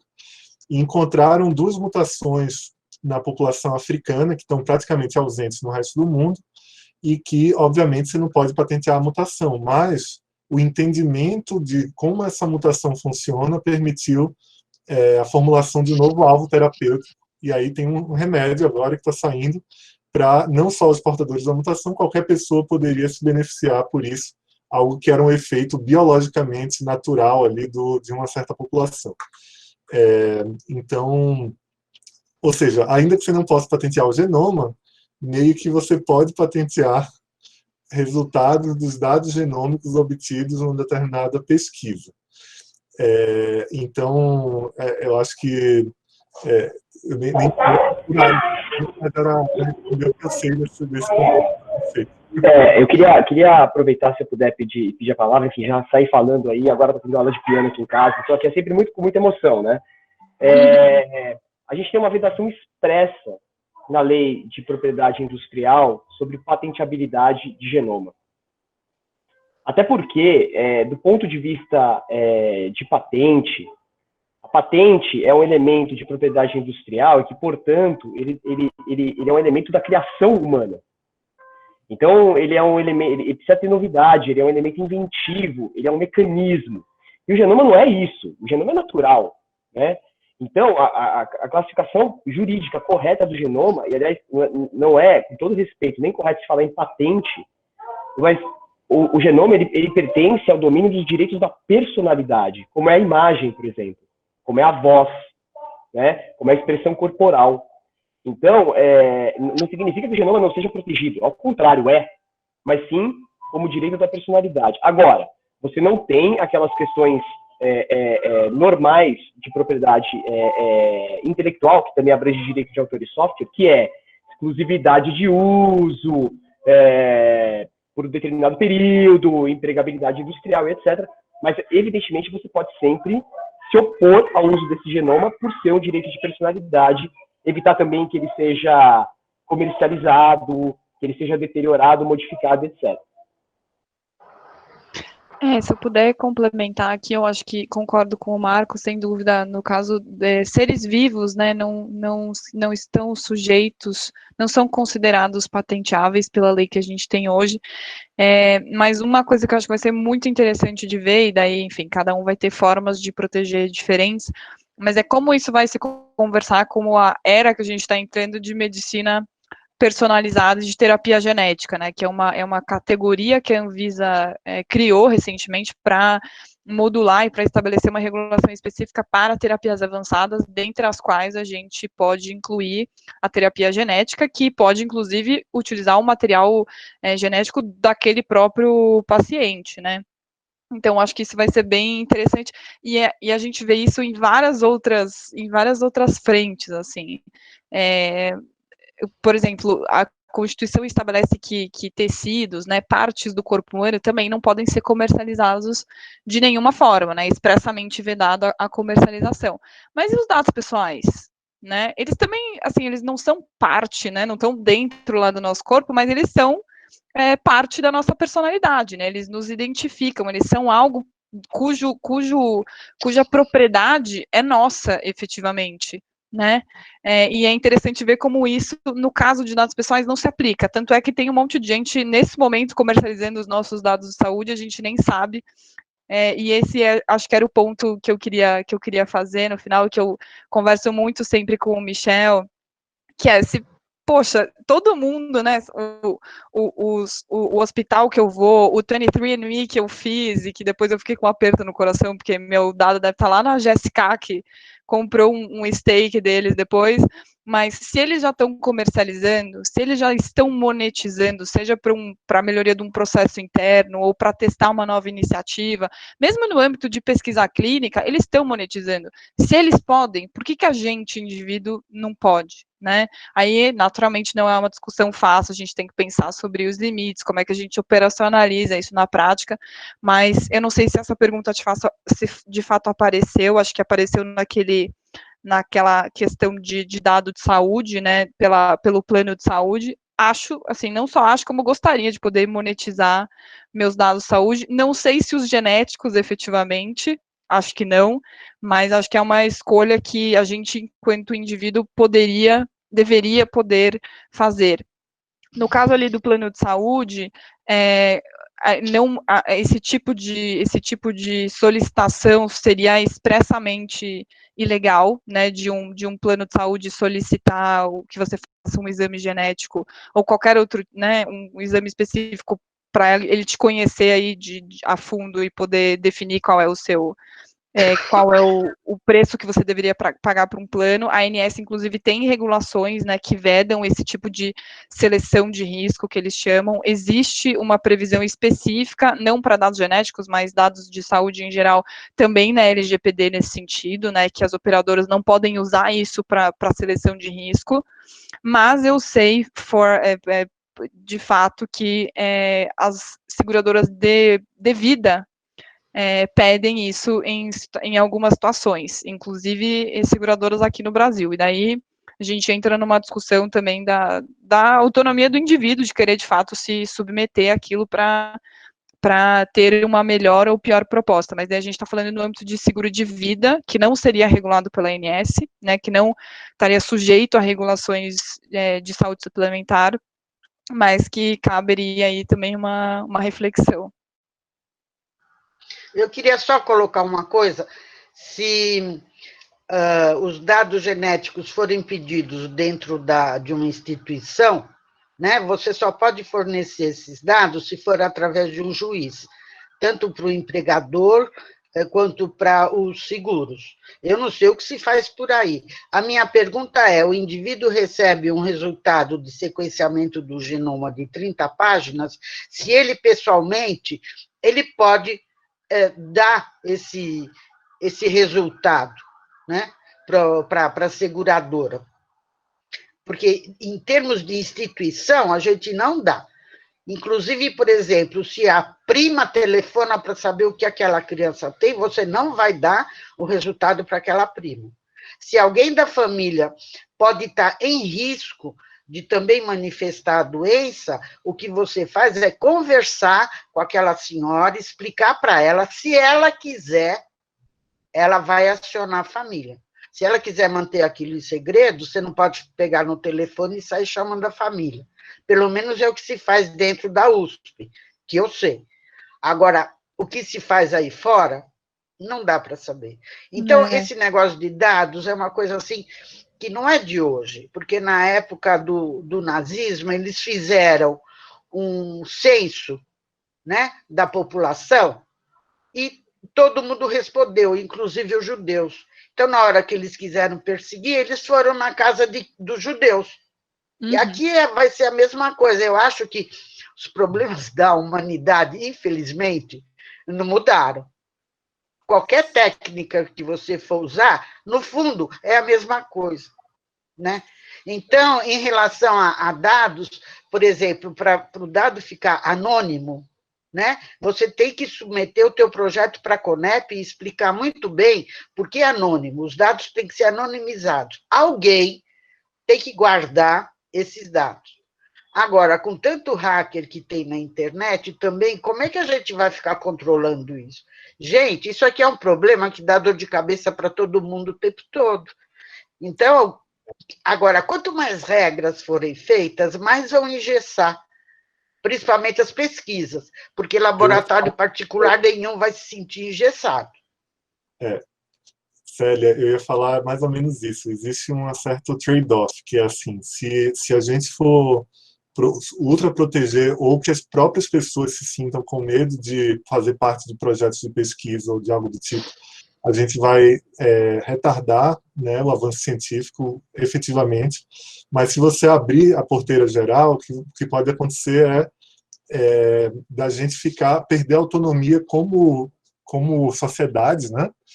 E, por exemplo, o remédio lá para a dislipidemia, digamos que fosse encontrado numa mutação só do Brasil, ser patenteado fora e revendido para o brasileiro de volta com um preço absurdamente alto, quando lá no começo, quando essa pessoa doou o dado, ela não sabia que aquilo poderia acontecer.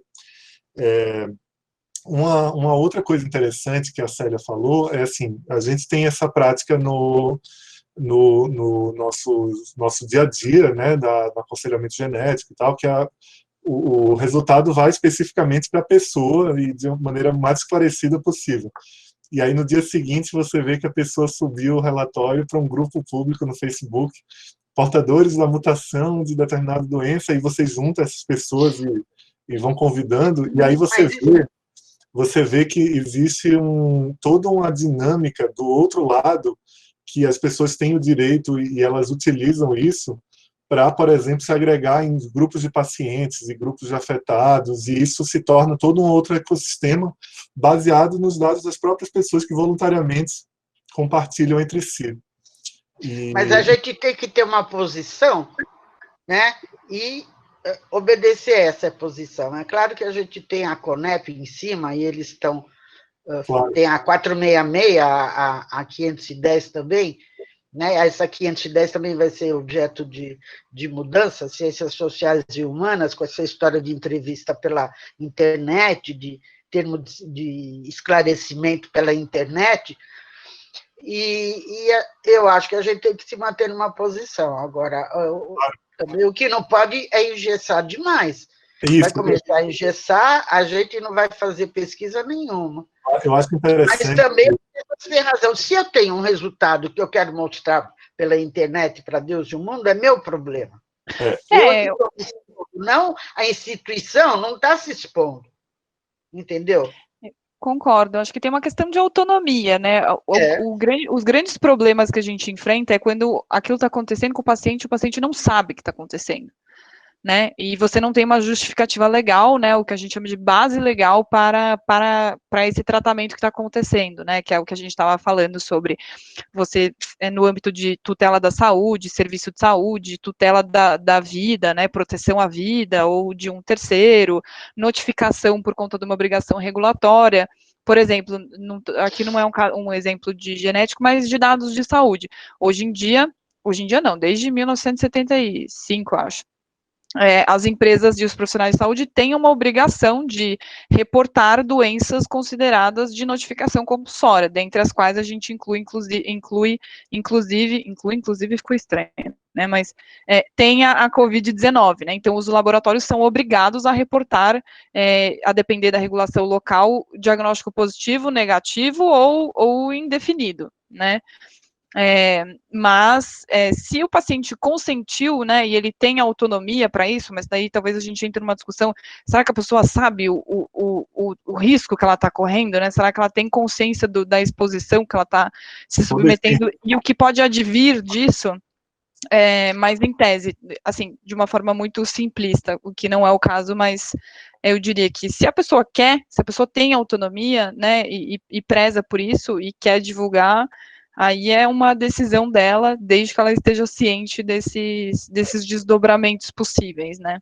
Eu queria fazer só um comentário, Michel, só a última coisa que eu vou falar, senão eu também falo muito. Em relação a vacinas que você falou, quando você tem o Ministério da Saúde, né, sincero, honesto e não político, então, sarampo. Será que sarampo, as crianças não têm que ser vacinadas? Quem escolhe que o filho não vai ser vacinado está sendo protegido por todas as outras crianças que já foram vacinadas. Que correram aquele risco, né? Agora, eu me pergunto, a Covid, o HIV, também precisa ter um controle, né, para não haver essa expansão do HIV. O que eu me pergunto, por exemplo, é em relação à Covid. Então, vai sair uma vacina. Quem vai tomar? Pois é, essa colocação é exatamente do imperativo categórico, né, de Kant, lá, que você tem uma situação na qual você luta por um determinado ideal coletivo, mas você age individualmente em relação a outra situação, né, descolado praticamente daquela realidade. Aí eu queria só trazer um ponto que o Marco falou, da questão mercadológica, que é o contexto na qual a LGPD se baseia, né, sobre um outro dado. Todo mundo aqui vai na farmácia e coloca o CPF. E a gente está monetizando ali, naquele momento, o nosso dado, o dado mercadológico da compra de um determinado perfil ali de medicamentos, em troca de um desconto, porque o desconto não vem se você não der o CPF. E aí, obviamente, a farmácia tem uma ideia das condições de saúde que você tem depois de 5 anos coletando seu CPF e seu perfil de compra, né? E aí vira um dado sensível de novo. Então, assim, a gente já usa no nosso dia a dia, o supermercado também, né? O supermercado pode até inferir o IMC da família, eventualmente, se ele juntar aquele CPF agregado. E aí a gente tem essa situação corrente do dado usado de maneira mercadológica. Eles vão falar que é para você direcionar os descontos daquilo que você sempre compra de volta, mas na prática aquele dado poderia ser só reanalisado de uma maneira diferente para ser olhado. Eu, por exemplo, como pesquisador na área de genômica populacional, às vezes eu faço uns questionários de alimentação, mas eu preferiria muito mais ver 2 anos passados do pão de açúcar que a pessoa consumiu. Seria um proxy muito melhor do que ela de fato está consumindo. Então, já existe muito desses fluxos. E aí alguém perguntou, vou aproveitar aqui para responder, o José Wellington perguntou assim, dados populacionais recebem a mesma proteção dos dados individuais? Por exemplo, uma pesquisa pode divulgar resultados dizendo que a etnia e a nacionalidade tem maior prevalência de predisposição a doença específica do genoma? Olha, quando a gente faz projetos populacionais, a gente tem essa possibilidade de fazer um dado agregado como um propósito da própria pesquisa. Então, o consentimento individual já previa, né, esse tipo de análise agregada. E análise agregada é curioso, porque você pode assumir coisas sobre aquele grupo, mas não consegue assumir individualmente aquilo, que é mais ou menos onde entra lá as pesquisas das redes sociais, só que você vai fragmentando os grupos em grupos menores, tem uma hora que você cruza 2 coisas e você acha a pessoa, né? Então, era o meu comentário.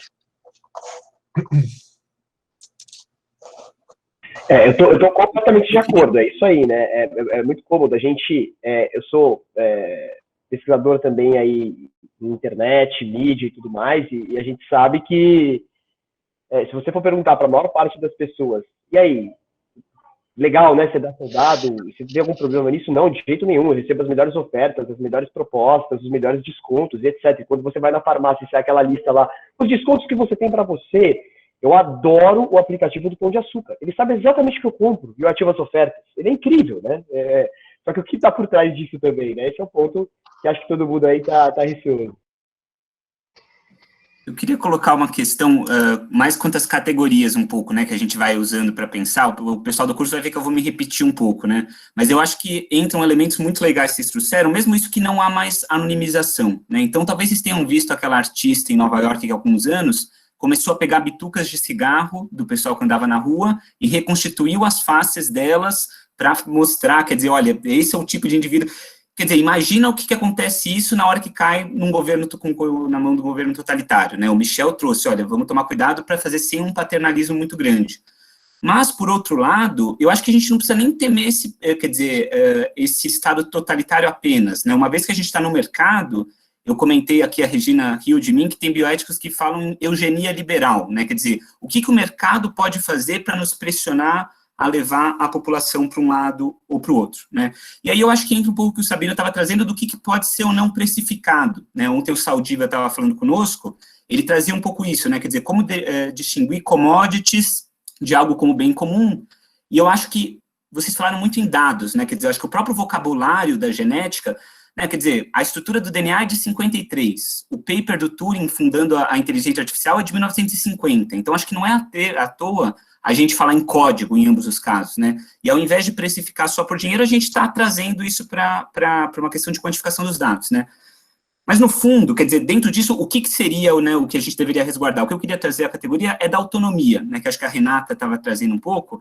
Quer dizer, o que é autonomia nesse contexto? Assim como a gente poderia discutir no caso da vacinação, né? A gente falou muito aqui do ponto de vista do principialismo anglófono, né? De autonomia, justiça, beneficência e não maleficência. E aí pareceria que a gente sempre tem uma tensão entre a autonomia e o resto, nesse caso. Mas, como o Michel disse, somos todos primos, né? Quer dizer, não tem como, né? Quer dizer, eu dou um consentimento e passo informação de alguém, tem algum achado incidental, tem outras pessoas envolvidas, né? Quer dizer, eu queria saber como é que vocês pensam em relação... Será que a gente não precisaria repensar a categoria de autonomia? Que talvez seja um ponto em que a política cruza aqui com a genética, né? O artigo que o Michel passou daquela Stoiclé, ela falava sobre uma autonomia mais liberal, talvez absoluta, versus uma autonomia de um governo que tenta cuidar para propiciar a autonomia, né? Eram autores franceses colocando que a França, por exemplo, consideraria que eu não sou o proprietário do meu corpo e, portanto, preciso que um médico faça o pedido do teste ao invés de eu simplesmente trazer pela vontade, né? O que vocês acham? Ou se não, mesmo essa questão do José Wellington sobre dados populacionais, né? Eu sei que nos Estados Unidos, já não me lembro qual grupo indígena, teve problemas por ceder dados para uma pesquisa, depois isso foi usado para outro tipo de pesquisa, quer dizer, como é que se lida com isso quando é um grupo, né? Mas, no fundo, queria saber o que vocês acham. Legal. Oi? Opa, eu não vi, eu acho que eu achei que estava ligado e depois eu desliguei. E... Não, mas você me cortou na boa hora, é isso. Eu queria saber o que vocês acham da categoria de autonomia nesse contexto. Só deixa eu falar rapidinho uma coisa, rapidinho, Renata, existe um livro. Claro. O João sabe que eu sou bem libertário, né? Então eu sou um cara da autonomia, da liberdade e tudo mais. Isso não significa que eu seja apoiador de um ou outro governo, vejam bem, né? Existe um livro que eu acho fantástico, que vale a pena vocês lerem, se vocês não viram, que é um livro de um sujeito chamado David Harsanyi, chamado Nanny State, que é o Estado Babá. Que ele critica ele falando, olhando o cenário dos Estados Unidos, ele critica essa posição do Estado superprotetor, que considera você como um mentecapto, incapaz de cuidar de si próprio, e toma para si as rédeas do determinismo da sua vida, né? E como isso vai de encontro à autodeterminação afirmativa que é própria da liberdade da pessoa, né? Enfim, acho que vale a pena ver esse livro aí depois, quem não viu. Mas na França, o sistema de saúde também é do tipo universal. Então, o governo que está te dando todas as condições para ter uma consulta médica, né, também ele vai determinar quais os exames que você tem que fazer, né? E aqui você tem os grupos de saúde suplementar, e a pessoa vai no médico e diz, eu quero fazer 30 exames, e o médico vai lá e pede. Né? Eu não estou defendendo nenhum dos dois. Então, é complicado, muito complicado. Né? Essa tua autonomia, se você quer usar o serviço de saúde lá no SUS, o médico não vai pedir um monte de exame para você, se não precisar. E você vai no...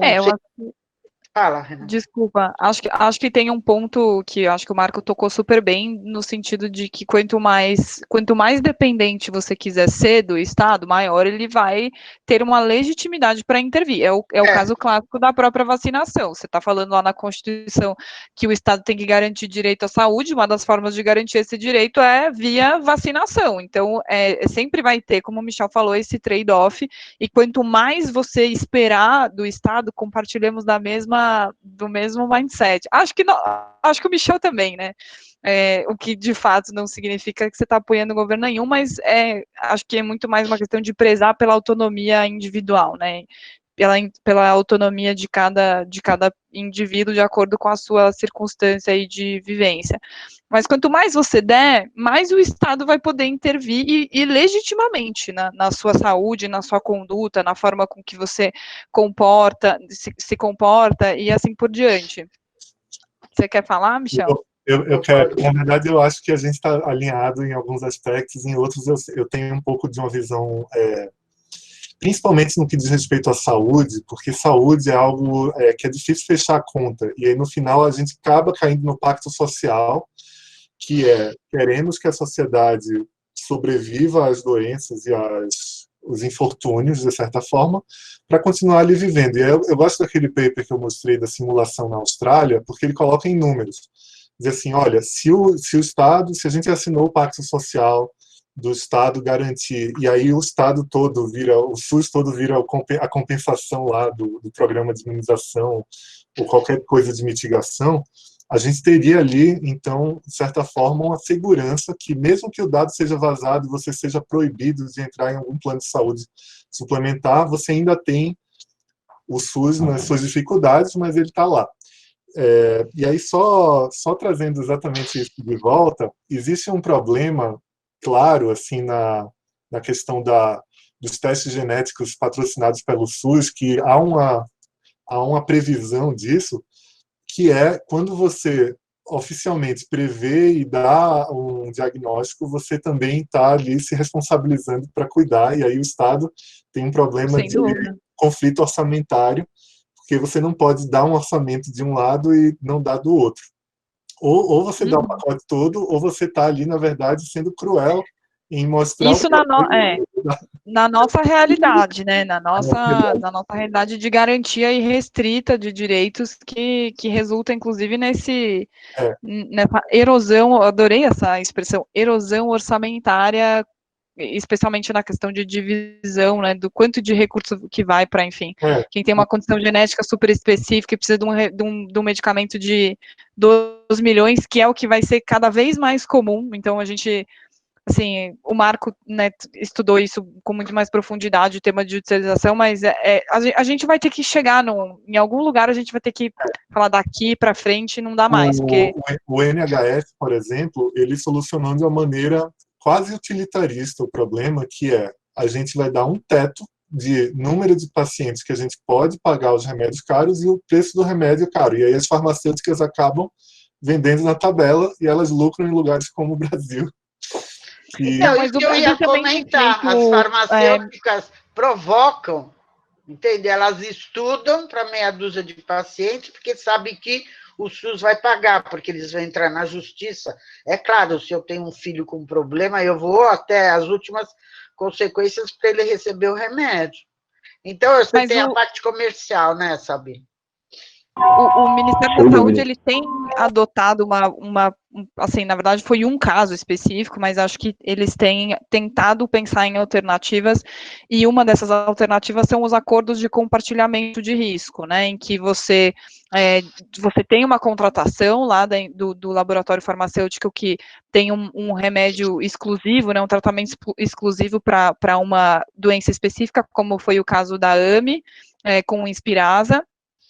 E aquela indústria vai ser remunerada, mas vai ser remunerada com base nos resultados que aquela droga tiver para aquele grupo de pacientes. Então, só que aí que está a pegadinha de como é que você estabelece essa métrica, né? Como é que você avalia esse desempenho. Mas a lógica do compartilhamento de risco, que eu acho que é o que a gente mais vai ver daqui para frente, para terapia gênica, para terapia avançada, para esses remédios caríssimos, é justamente essa. Se você, de fato, tiver uma melhoria, se você tiver uma sobrevida, se você tiver cura, aí você vai pagar um valor substancial. Agora, se você não consegue, se na prática o laboratório não conseguir comprovar que aquilo de fato tem o benefício, e esse benefício supera os riscos e pode ser equilibrado em termos de impacto orçamentário, ele vai receber uma quantia muito menor.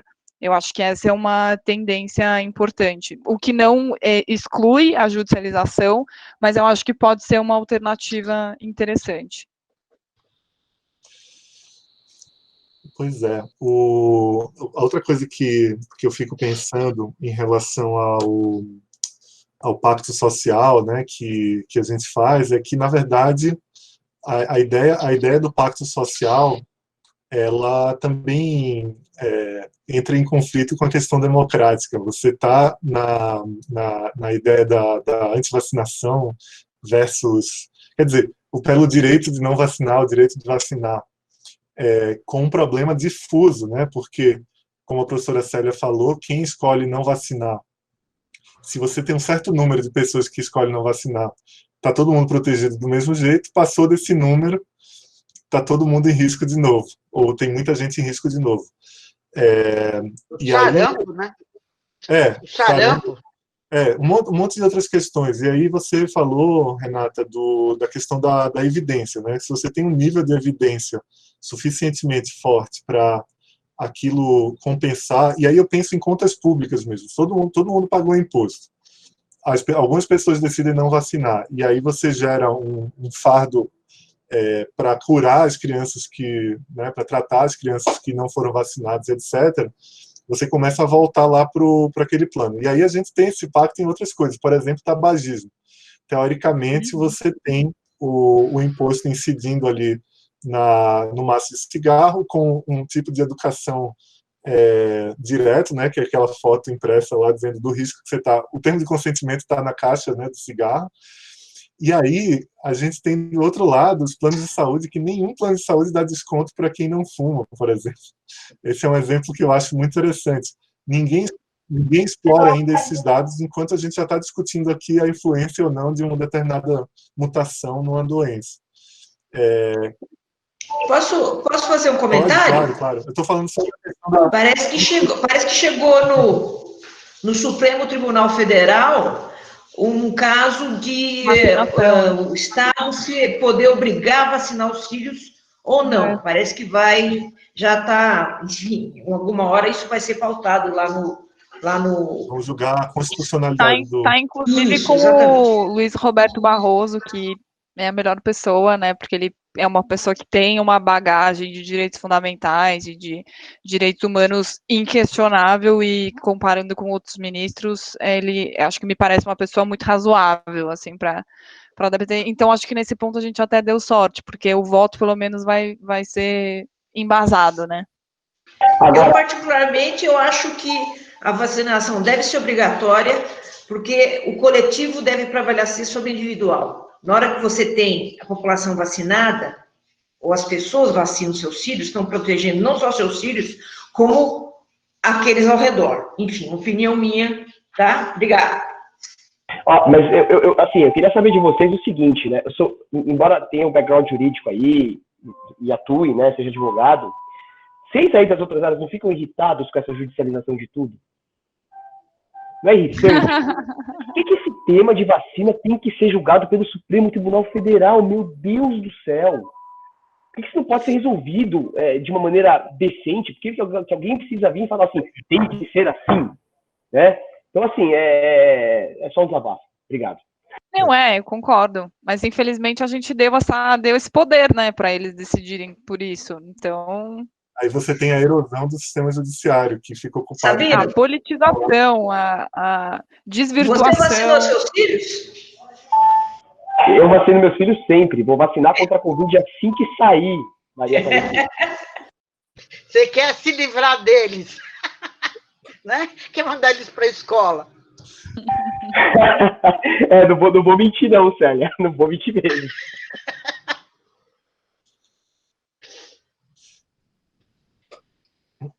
Que sobrou de perguntas, João? Olha, teve algumas questões mais específicas que vocês acabaram tratando de alguma maneira. Não sei se vocês querem voltar, mas naquela hora que o Sabino trouxe, que foi muito interessante, né? Dados pessoais, como voz e imagem, versus patente, fruto de uma criação humana, a professora Cida perguntou, mas e organismos geneticamente modificados, né? Que acho que é a fronteira, né? A hora que você tenta mexer com o que a gente chama de natureza. Não sei se vocês querem comentar. Quer falar, Michel? Talvez você tenha uma... Fala do CRISPR, por favor. É um momento bom de ilustrar, porque todo ano, desde 2013, todo ano eu estava apostando no Prêmio Nobel e esse ano eu ganhei uma aposta. No CRISPR. Por que o CRISPR é tão... o CRISPR, para quem não sabe, né, é uma das ferramentas mais robustas de edição gênica. Você consegue retirar uma mutação ou trocar uma determinada variante ali na célula, e se essa célula for uma célula embrionária, ali você está na formação do embrião, esse embrião foi implantado, você teve uma modificação transmissível, né, no sentido geracional. E existe um certo pacto para que, né, entre a comunidade científica e as comunidades médicas, de que você pode usar o CRISPR para estudar doenças, né? Então, como uma ferramenta de pesquisa, você pode usar o CRISPR até em terapia gênica, ou seja, para tratar tecidos adultos ali nos afetados por doenças, mas que você não deveria mudar o embrião, porque você passa isso daí adiante, você passou a ter toda uma linhagem, então, de humanos modificados. E a grande questão é, a gente vivendo num mundo globalizado, se 100% dos países entrarem nesse pacto, mas um laboratório ou um país não entrar, a gente já tem na nossa humanidade, então, uma linhagem de humanos geneticamente modificados. Que foi o que aconteceu na China, né? Que foi o que aconteceu na China, e eu nem vou dizer assim que foram por questões comezinhas, como ele falou, de coisas pequenas, foi algo louvável, que era aquela mutação lá que protege da infecção por HIV, mas a questão não é o que está em foco, não é o que você vai mudar ou não, e sim o ato de mudar, né? Aquela linhagem. E aí você houve uma revolta do mundo, o cientista lá ele foi punido. E ele sumiu, né? Assim, eu acompanhei até um pedaço, mas até onde eu sei ele sumiu. Assim, foi preso e... Eu nem sei responder sobre essa parte, porque eu nem acompanho, na verdade, mas acho que nunca saberemos. A grande questão é sobre o desconhecimento. E o que eu acho que precisa ficar claro é que, nesse caso da edição para o CRISPR em embriões humanos, é que não se tem a menor evidência que o procedimento seja seguro. E esse é o ponto em questão. O desconhecimento, né, é que faz a questão ficar... Exato, que fez com que houve um abuso em se aplicar em embriões humanos uma técnica cuja segurança não estava nem um pouco garantida. E, curiosamente, desculpa comentar, mas eu lembrei, Michel, não sei se você estava lá, na reunião da American Society, há uns 4 anos atrás, houve um salão enorme, um debate, e que foi feita uma enquete, que as pessoas respondiam na hora via celular, se a comunidade de geneticistas seria favorável ao uso de CRISPR, eventualmente até em embriões humanos, se fosse para tratar uma doença. Que aí muita gente respondeu que concordaria que se fosse comprovado, que poderia ser utilizado para tratar uma doença, obviamente, com a sua segurança comprovada.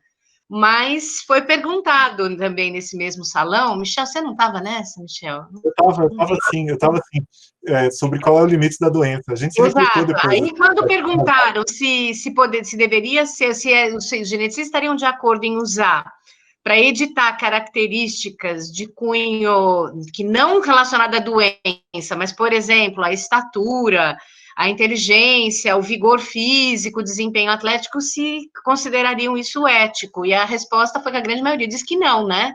Então, assim, eu lembro dos números. Eu faço essa enquete também na sala de aula e eu coloco no meio do caminho miopia.